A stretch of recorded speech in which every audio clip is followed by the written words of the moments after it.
నమస్కారం. N24 news morning bulletin కు స్వాగతం. ముందుగా హెడ్లైన్స్ చూద్దాం. ఢిల్లీలో 105 కోట్లతో కొత్త ఏపీ భవన్, ఆధునిక భవన్ నిర్మాణానికి ఎన్బీసీసీతో ఒప్పందం. టర్న్కీ విధానంలో కొత్త భవన్ నిర్మాణం ప్రారంభం. ఢిల్లీలో ఏపీ ప్రజలకు మెరుగైన సేవలే లక్ష్యం.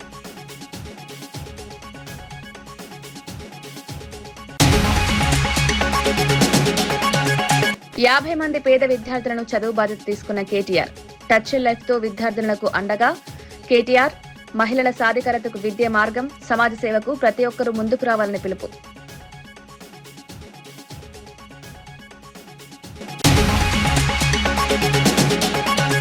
అమరావతి పేరుతో అవినీతి జరుగుతోందన్న సజ్జల. రాజధాని ప్రాజెక్టుల్లో పారదర్శకత ఉండాలని డిమాండ్. అభివృద్ధి పేరుతో ప్రజాధనం వృధా.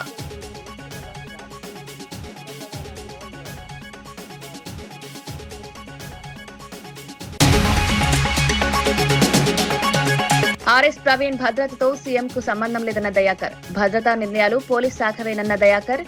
భద్రతా అంశాన్ని రాజకీయ రంగు పులమొద్దన్న సీఎం. అభివృద్ధిపైనే దృష్టి పెట్టారన్న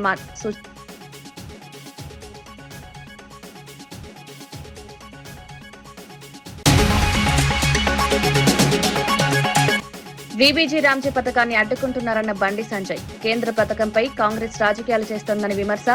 తెలంగాణకు డబుల్ ఇంజిన్ ప్రభుత్వం అవసరం. పాఠశాలల విలీన నిర్ణయం పునఃసమీక్షించాలన్న బండి. ఢిల్లీలో సరికొత్త ఆంధ్రప్రదేశ్ భవన్ నిర్మాణానికి కీలక అడుగు పడింది. దాదాపు 105.5 కోట్ల రూపాయల అంచనా వ్యయంతో 2.49 లక్షల చదరపు అడుగుల విస్తీర్ణంలో అత్యాధునిక భవనాన్ని నిర్మించేందుకు రాష్ట్ర ప్రభుత్వం, కేంద్ర ప్రభుత్వ రంగ సంస్థ ఎన్బీసీసీతో ఒప్పందం కుదుర్చుకుంది.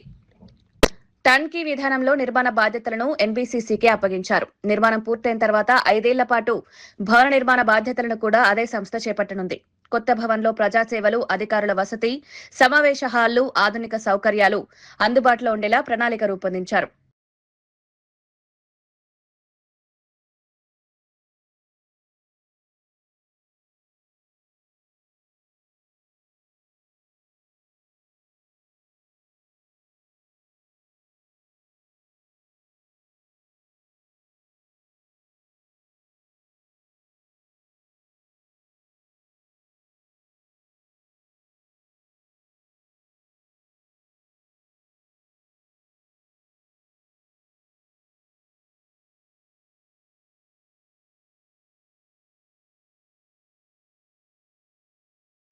రాజధాని అంశంపై వైఎస్ఆర్సీపీ రాష్ట్ర కోఆర్డినేటర్ సజ్జల రామకృష్ణారెడ్డి తీవ్ర విమర్శలు చేశారు.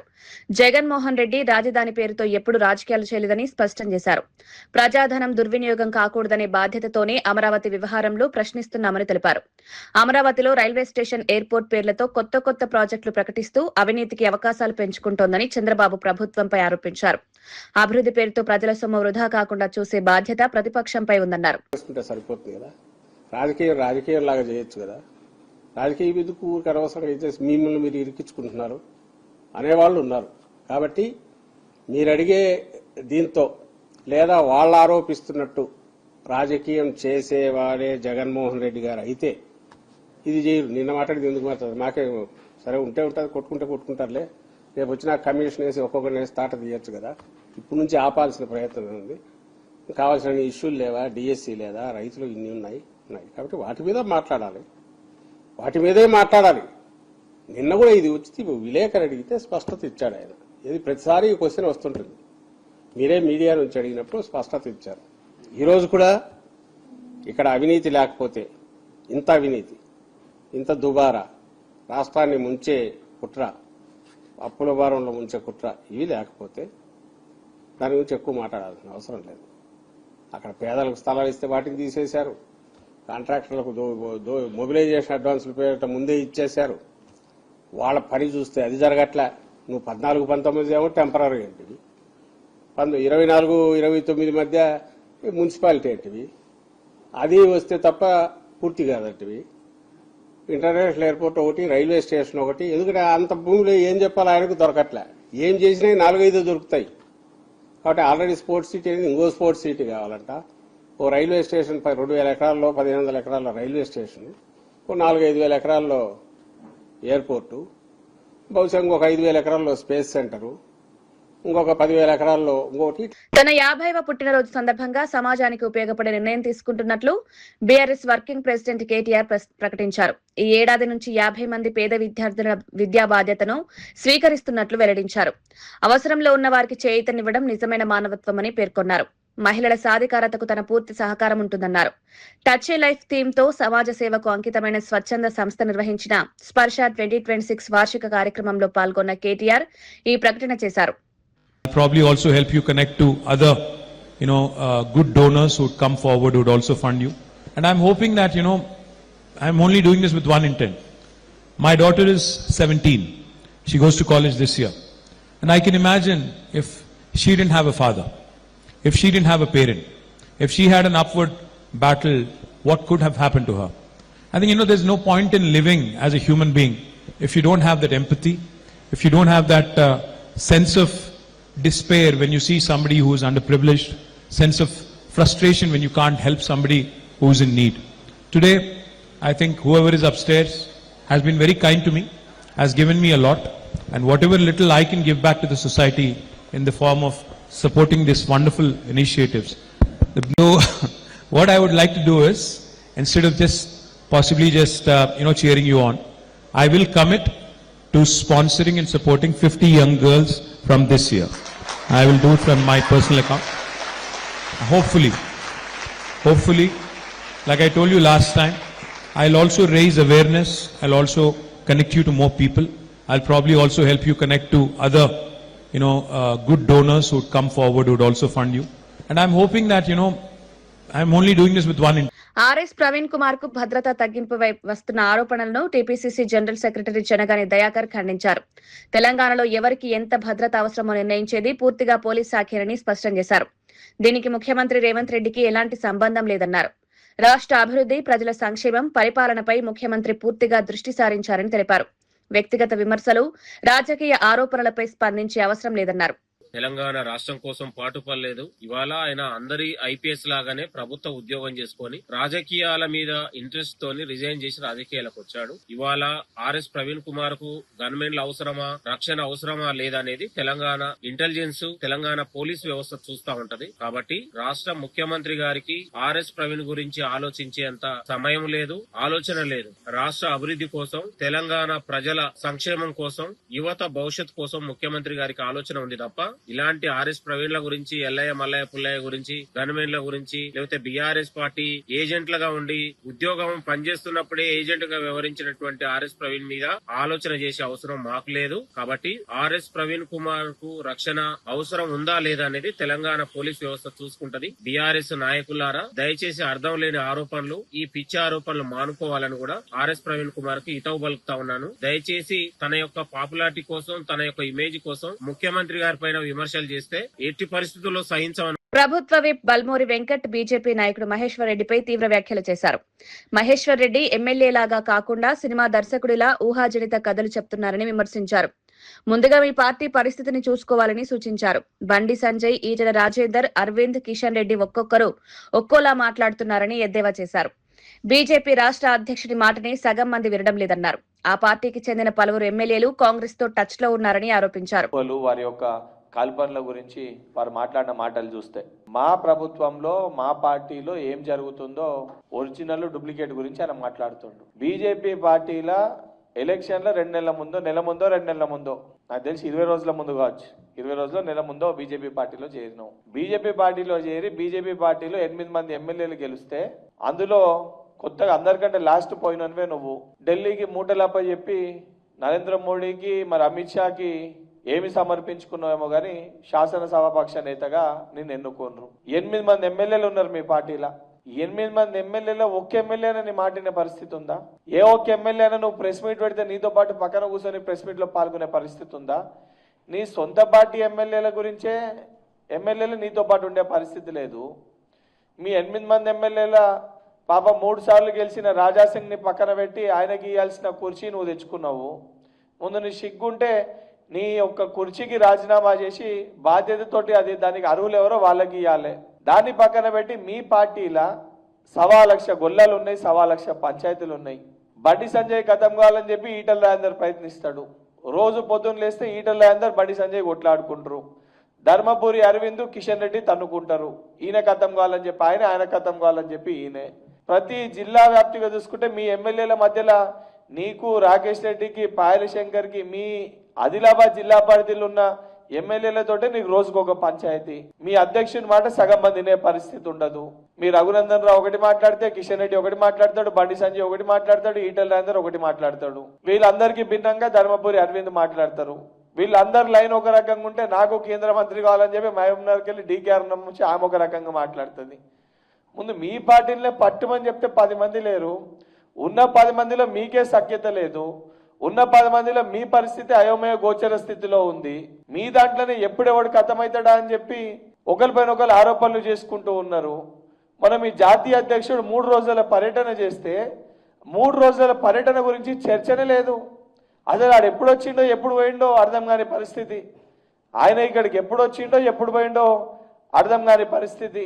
ఇవన్నీ పక్కన పెట్టి కావాలని చెప్పి ఏదో సర్వేలు గ్రాఫ్ గురించి మీ దాంట్లో మీ సునీల్ బన్సల్ ఎవరు ఉన్నారు కదా, ఆయన రాసిచ్చిండు. 8 మంది ఎమ్మెల్యేలు రాబోయే ఎన్నికల్లో వచ్చే ఎన్నికల్లో 3-4 ఎమ్మెల్యేలు అయితే కాంగ్రెస్ తో టచ్ లో ఉన్నారు. ఉన్న 3-4 ఇంకో 3 మూడో స్థానంకి పడిపోతారు. వైఎస్ఆర్సీపీ రాష్ట్ర ప్రధాన కార్యదర్శి సజ్జల రామకృష్ణారెడ్డి రాజధాని అమరావతి అంశంపై ప్రెస్ మీట్ నిర్వహించి ముఖ్యమంత్రి చంద్రబాబు నాయుడు, డిప్యూటీ సీఎం పవన్ కళ్యాణ్ పై తీవ్ర విమర్శలు చేశారు.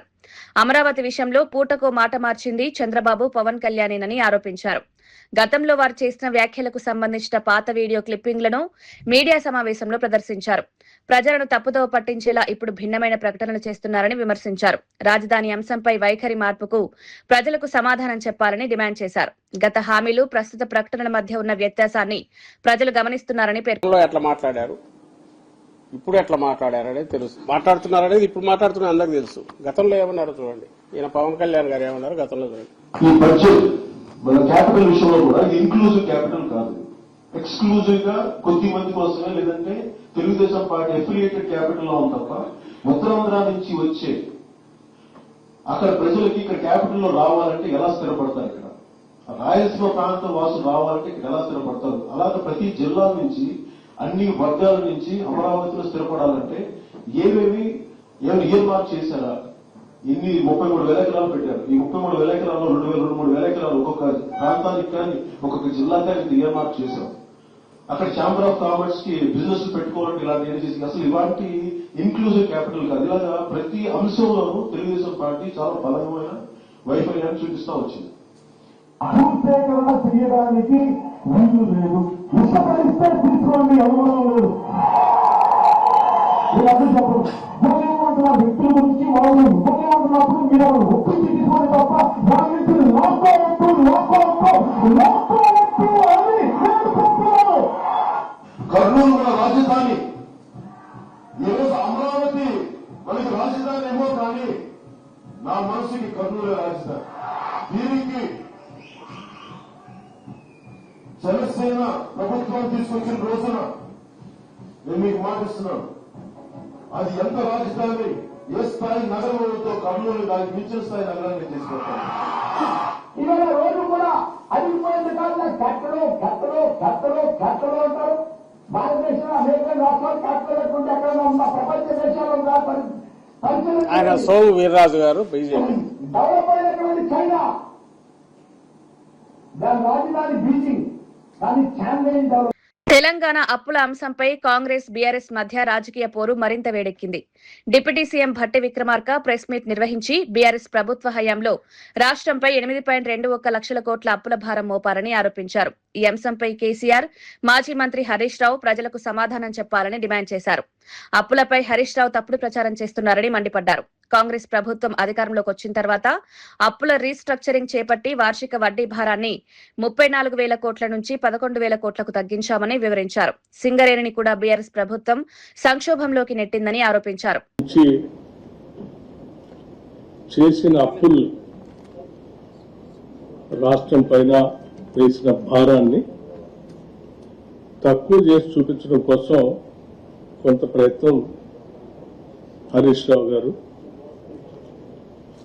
కేటీఆర్ గారు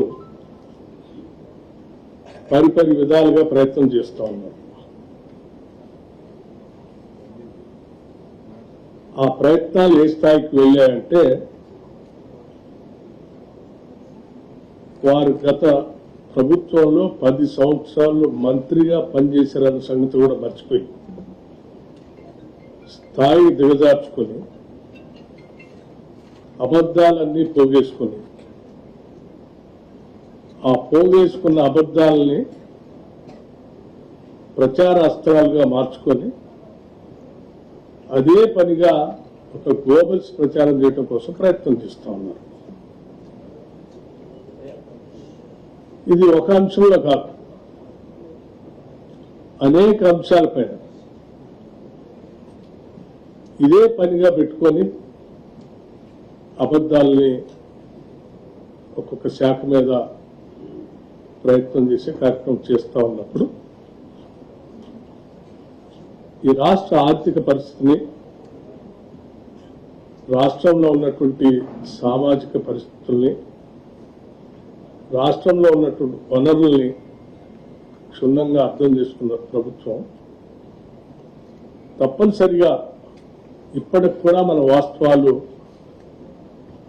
ప్రజల దృష్టికి తీసుకొని రాకపోతే ఈ అబద్ధాలు చెప్పేటువంటి ప్రచారకుల మాటలే ఇప్పటికే ఆ 10 సంవత్సరాలు వారి పాలన ఈ రాష్ట్రం పైన భారంగా మారింది. ఈ అబద్ధాలు ఇంకా పెనుభారంగా మారి సమాజానికే ఇది పెద్ద విధ్వంసంగా మారేటువంటి అంశంగా మారింది. ఇటువంటి పరిస్థితుల్లో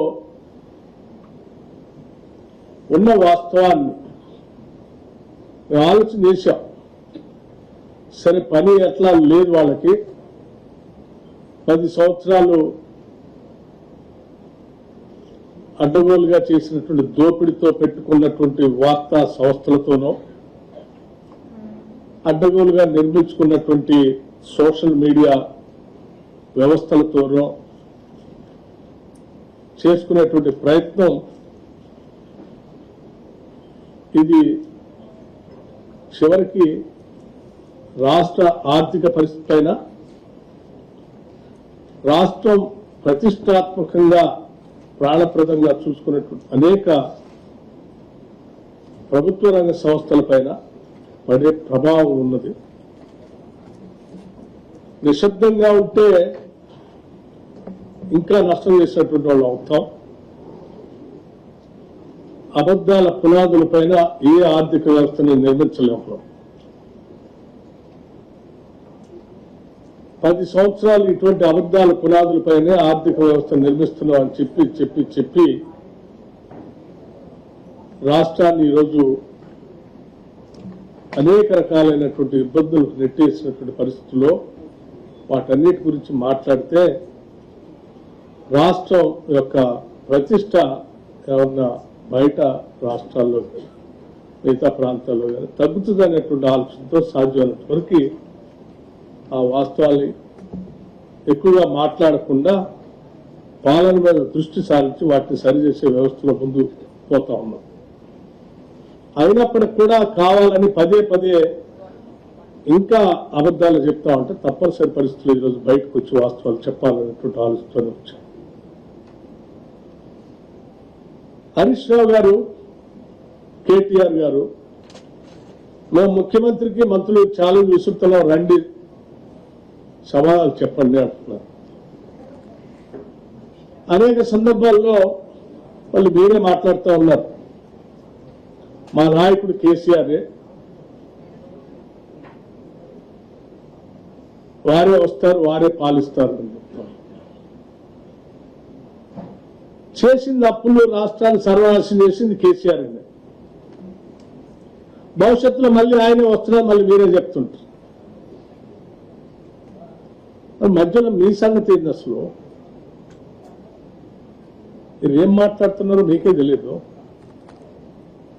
మీరేం చేద్దాం అనుకుంటున్నారో మీకే తెలియదు. మీ చేతుల్లో ఏముందని అసలు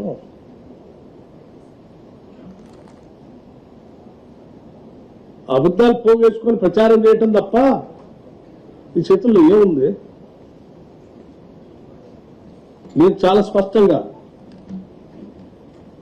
నిజంగా మీకు ఏమాత్రం బాధ్యత ఉన్నా 10 సంవత్సరాలు ఈ రాష్ట్ర ముఖ్యమంత్రిగా పనిచేసిన కేసీఆర్ గారికి సవాల్ ఇస్తున్నాం, స్పష్టంగా చెప్తా ఉన్నాం. నేను అనేక అంశాలపైన మాట్లాడటానికి సిద్ధంగా ఉన్నాను. చేసిన అప్పులు వాస్తవం కాదా? ఈ రాష్ట్రాన్ని తాకట్టు పెట్టి ఈ రాష్ట్రం మీద భారం వేసిపోయింది వాస్తవం కాదా? నేను ఈరోజు ప్రత్యక్షంగా ఈ షీట్ ఎక్కడ పడితే అక్కడ రాష్ట్రం ఇన్ని అప్పులు చేయలేదు అని పదే హరీష్ రావు గారు పవర్ పాయింట్ ప్రజెంటేషన్ ఇస్తున్నారు. ఈ అప్పులన్నీ ఎవరు చేశారు? 2014 నుంచి 2023 వరకు మీరే కదా. ఇవన్నీ తెచ్చింది మీరే కదా, మీ ముఖ్యమంత్రి కదా, అలాంటి మీ ముఖ్యమంత్రి కదా. ఈ దాస్తే దాగే కాదు కదా, ఈ రికార్డ్స్ ఉండే కదా. అక్షరాల మీరు రకరకాల మార్గాల ద్వారా రాష్ట్రానికి తెచ్చిన అప్పులు, ఎఫ్ఆర్బిఎం పేరు మీద కొన్ని, government guaranteed loans raised by అంటే కార్పొరేషన్స్ పేరు మీద కొన్ని, మీరు ఎంప్లాయీస్ కి పెండింగ్ పెట్టిపోయినటువంటి అప్పులు కొన్ని, డిస్కమ్స్ కి ఎనర్జీస్ కి కట్టాల్సిన అప్పులు కొన్ని, ఇవన్నీ ఈరోజు లెక్కలు ఉన్నాయి కదా. ఇవన్నీ కలిపి 8,21,651 కోట్లు మీరు బకాయి పెట్టిపోయారు కదా అప్పులు చేసి. ఇది వాస్తవం కాదా? ఇవి చెప్పండి మీరు. కేంద్ర మంత్రి బండి సంజయ్ కుమార్ తెలంగాణ ప్రభుత్వంపై తీవ్ర ఆరోపణలు చేశారు. కరీంనగర్ లో అభివృద్ది పనులకు శ్రీకారం చుట్టిన అనంతరం మాట్లాడిన ఆయన విబిజీ రామ్జీ పథకాన్ని రాజకీయ కారణాలతో అడ్డుకునే ప్రయత్నం జరుగుతోందన్నారు. కేంద్ర ప్రభుత్వానికి పేరొస్తుందనే ఉద్దేశంతో కాంగ్రెస్ ప్రభుత్వం ఈ పథకాన్ని అమలు కాకుండా చూస్తోందని ఆరోపించారు. రాష్ట్రంలో డబుల్ ఇంజన్ ప్రభుత్వం అవసరమని మరోసారి స్పష్టం చేశారు. ఫోన్ ట్యాపింగ్ కేసు దర్యాప్తులో జాప్యంపై ప్రశ్నించారు. పాఠశాలలు, కళాశాలల్లో అల్పాహారం, మధ్యాహ్న భోజన పథకాలను స్వాగతించిన ఆయన పాఠశాలల విలీన నిర్ణయాన్ని ప్రభుత్వం పునఃపరిశీలించాలని కోరారు. ఆ సిట్టు విచారణ, ఫోన్ ట్యాపింగ్ సంబంధించి సిట్టు విచారణ ఏ విధంగా ఉందంటే టీవీ సీరియల్లకే సాగుతూనే ఉన్నది. ఎన్నో విచారణ సాగిస్తారు. ఇది ఇంట్లో జరిగిన విచారణలో ఏం బయటపడ్డది? ముఖ్యమంత్రి గారే ఫోన్ ట్యాపింగ్ జరిగింది అంటున్నారు, ఆయన ఫోన్ విన్నర్ అంటున్నారు. మరి అటువంటి ముఖ్యమంత్రి గారు ఈ ఫోన్ ట్యాపింగ్ విషయంలో ఎందుకు శ్రద్ధ వహిస్తలేరు? అసలు ముఖ్యమంత్రి గారు చెప్పాలి, ఫోన్ ట్యాపింగ్ విషయంలో మీరు వేసిన సిట్టు దాని నిబద్ధత ఉందా? ఫస్ట్ అధికారులు మంచోళ్లే, కానీ అధికారులు ఫ్రీడమ్ ఇస్తలేరు. బీబీజీ రామ్ యొక్క ఆ స్కీమ్ సంబంధించి రాష్ట్ర ప్రభుత్వం యొక్క ఆలోచన నిజంగా దుర్మార్గం. అది స్కీమ్ కావాలంటున్నారు, స్కీమ్ ను అమలు చేస్తారట, కానీ స్కీమ్ మీద కోర్టులో కేసేస్తాడు. ఇదే ద్వంద్వ విధానం. దీని ద్వారా నరేంద్ర మోడీ ప్రభుత్వానికి పేరు వస్తుంది కాబట్టి కేంద్ర ప్రభుత్వానికి పేరు రావద్దు అని చెప్పి మళ్ళొక రాయడానికి మేము కోర్టులో కేసేస్తామంటున్నారు. కడప స్టీల్ ప్లాంట్ పనులు ప్రారంభం కావడం రాయలసీమ ప్రజల చిరకాల స్వప్నం నెరవేరినట్టని ఎమ్మెల్యే ఆదినారాయణ రెడ్డి అన్నారు. గత ప్రభుత్వ హయాంలో ప్రజలకు అభివృద్ధి కాకుండా మోసమే జరిగిందని మాజీ ముఖ్యమంత్రి జగన్ పై విమర్శలకు చేశారు. కూటమి ప్రభుత్వం రాష్ట్ర అభివృద్ధికి కట్టుబడి పనిచేస్తోందన్నారు. పరిశ్రమల అభివృద్ధితో ఉపాధి అవకాశాలు పెరుగుతాయని ఆశాభావం వ్యక్తం చేశారు. రాయలసీమ సమగ్ర అభివృద్ధి కోసం ప్రభుత్వం అనేక కార్యక్రమాలు చేపడుతోందని తెలిపారు. అతను సానుభూతి కోసం కోడికత్తి డ్రామా, మరొకటి వివేకానంద రెడ్డి డ్రామా. అంటే వివేకానంద రెడ్డిది గుండెపోటు, ఫస్ట్ ఏమో కత్తిపోటు, రెండోదేమో వివేకానంద రెడ్డి పోటు, వాళ్ళ అవినాష్ రెడ్డికి బెయిల్ కోసం వాళ్ళ అమ్మకు గుండెపోటు కర్నూలులో, నాలుగోది ఎలక్షన్ల సందర్భంగా రేపపోటు, ఇప్పుడు చెప్పే పోటు వెన్నుపోటు. నువ్వు పొడిచేది పోటు, నువ్వు వెన్నుపోటు పొడుస్తానే ఉంటావు ఈ ప్రజలకు. ఇది ఎవరికి తెలియదు నీ రాజకీయం. సిపిఐ జాతీయ కార్యదర్శి రామకృష్ణ రాజధాని అంశంపై కీలక వ్యాఖ్యలు చేశారు. 2029 ఎన్నికల్లో రాజధాని సమస్య ప్రధాన అజెండాగా ఉందని అభిప్రాయపడ్డారు. రాజధాని మావిగానా అనే నినాదంతో ప్రజల్లోకి వెళ్తామని జగన్ ప్రకటించడం ప్రజలను తప్పుదోవ పట్టించే ప్రయత్నమని విమర్శించారు. ఉద్దేశపూర్వకంగానే ఇలాంటి ప్రకటనలు చేస్తున్నారని ఆరోపించారు. మరో 2 ఏళ్లలో రాజధాని అంశాన్ని స్పష్టమైన రూపం వస్తుందని, ఎన్నికల నాటికి ఈ వివాదం పెద్ద సమస్యగా ఉండదని విశ్వాసం వ్యక్తం చేశారు. మూడోది ఏమంటే ఆల్రెడీ ఇప్పుడు 30,000 మంది వర్కర్స్ అక్కడ పనిచేస్తా ఉన్నారు. దాదాపు 1450 హెవీ మెషినరీ వెహికల్స్ అక్కడ పనిచేస్తా ఉన్నాయి. ఒక 2 ఏళ్ల కాలంలో ఖచ్చితంగా రాజధానిలో రాజధాని అంటే ఏంటి, అసెంబ్లీ ఉండాలి, సెక్రటరియట్ ఉండాలి, హైకోర్టు ఉండాలి, క్వార్టర్స్ ఉండాలి. కాబట్టి ఇవన్నీ కూడా అయిపోతాయి. 2029 నాటికి ఈ మావిగన్న అమరావతి అనే అజెండా ఉండనే ఉండదు. ఆ ఎలక్షన్లు వేరే అంశాలపైన జరుగుతాయి. మళ్లీ అమరావతిని వివాదాస్పదం చేయడం సరైనది కాదు. జగన్మోహన్ రెడ్డి స్వయంగా ఆమోదించాడు అసెంబ్లీలో. తర్వాత నువ్వు మళ్ళీ అధికారం వచ్చాక 3 రాజధానులు అన్నావు. నువ్వు 3 రాజధానులు కట్టలే. ఇప్పుడు అధికారం పోయిన తర్వాత మళ్ళీ మావిగన్న అనడం కరెక్ట్ కాదు. కాబట్టి నేను జగన్మోహన్ రెడ్డి గారికి కూడా కోరేది ఏమంటే, అపోజిషన్ పార్టీగా అక్కడ ఉంటున్న ప్రజల సమస్యలు లేదంటే నిర్మాణాల అవకతవకలు వాటిపైన మాట్లాడితే బాగుంటుంది తప్ప అమరావతిని వివాదాస్పదం చేయడం కరెక్ట్ కాదు. రాష్ట్ర ప్రభుత్వం పెండింగ్ లో ఉన్న 8,000 కోట్ల రూపాయల ఫీజు రింబర్స్మెంట్ బకాయిలను వెంటనే విడుదల చేయాలని బీసీ సంక్షేమ సంఘం జాతీయ అధ్యక్షుడు ఆర్ కృష్ణయ్య డిమాండ్ చేశారు. జీవో నెంబర్ 9 ను రద్దు చేయాలని కూడా ప్రభుత్వాన్ని కోరారు. విద్యానగర్ లో బీసీ విద్యార్థి సంఘం ఆధ్వర్యంలో నిర్వహించిన ర్యాలీలో పాల్గొన్న ఆయన పేద విద్యార్థుల ఉన్నత విద్యకు అడ్డంకులు సృష్టించే నిర్ణయాలను సహించబోమన్నారు. ఫీజు బకాయిల కారణంగా వేలాది మంది విద్యార్థుల భవిష్యత్ ప్రమాదంలో పడుతోందని ఆందోళన వ్యక్తం చేశారు. ప్రభుత్వం వెంటనే స్పందించి బకాయిలు విడుదల చేయాలని కోరారు. డిమాండ్లు నెరవేరకపోతే ఉద్యమాన్ని మరింత ఉధృతం చేస్తామని హెచ్చరించారు. జూలై 8న ఇందిరా పార్క్ వద్ద సత్యాగ్రహ దీక్ష నిర్వహించి ప్రభుత్వంపై ఒత్తిడి తీసుకురానున్నట్లు ప్రకటించారు. సత్యాగ్రహ దీక్ష ఉంది. ఈ విధంగా ఇందిరా పార్క్ దగ్గర నేను 8వ రోజు సత్యాగ్రహ దీక్ష చేస్తున్నా. ప్రభుత్వం ఉద్దేశపూర్వకంగా పేద కులాలు, పేద వర్గాలు చదువుకుంటున్నారు. బీసీలు, ఎస్సీలు, ఈబీసీలు, ఎస్టీలు, మైనార్టీలు, పేద వర్గాలు ఉన్నత విద్య, వృత్తి, ఇంజనీరింగ్, మెడిసిన్, పీజీ, డిగ్రీ ఒక పైసా ఖర్చు లేకుండా చదువుకుంటుంటే ప్రభుత్వంలోని భూస్వామ్య వర్గాలు, దోపిడీ వర్గాలు దీన్ని చూసి భరించలేకపోతున్నాయి. అందుకే వాళ్ళందరూ ఈ స్కీమ్ ఎట్లా చేయాలని చూస్తున్నారు. ఈ స్కీమ్ వల్ల రాష్ట్రం అభివృద్ధి చెందింది, సమాజంలో మార్పు వచ్చింది. ప్రతి ఒక్కరు ఐటీ, ఇప్పుడు రాష్ట్ర ప్రభుత్వంలో ఉన్న జాబ్ హోల్డర్ల కంటే ఐటీ కంపెనీలల్లో విదేశాలలోనే మన వాళ్ళు ఎక్కువ ఉన్నారు. మన రాష్ట్ర ప్రభుత్వంలో 2 లక్షలు 3 లక్షల కంటే ఎక్కువ లేరు. కానీ ఐటీ కంపెనీలో 10 లక్షల మందికి పైగా మన వాళ్ళు ఉన్నారు. దాని మూలంగా రాష్ట్ర ఆదాయం పెరుగుతున్నాయి, పన్నులు పెరుగుతున్నాయి, రాష్ట్ర ప్రజలు అభివృద్ధి చెందుతున్నారు. ఈ విషయాన్ని గమనించకుండా ఓర్వలేక వీళ్ళందరినీ కూడా ఈ ప్రభుత్వం ఇట్లా చేస్తుంది. అందుకే ఆ ఫీజు రీయింబర్స్మెంట్ పథకాన్ని యథావిధిగా కొనసాగించాలి, బకాయిలన్నీ చెల్లించాలి. లేని పక్షంలో పెద్ద ఎత్తున ఇంక ఉద్యమం ఇట్లా ఎక్కడికక్కడ స్పాంటేనియస్గా ప్రజలు రోడ్ల మీదకి వచ్చి ఉద్యమం చేపడతారని హెచ్చరిస్తున్నారు. మరిన్ని వార్తలతో మళ్ళీ కలుద్దాం. నమస్కారం.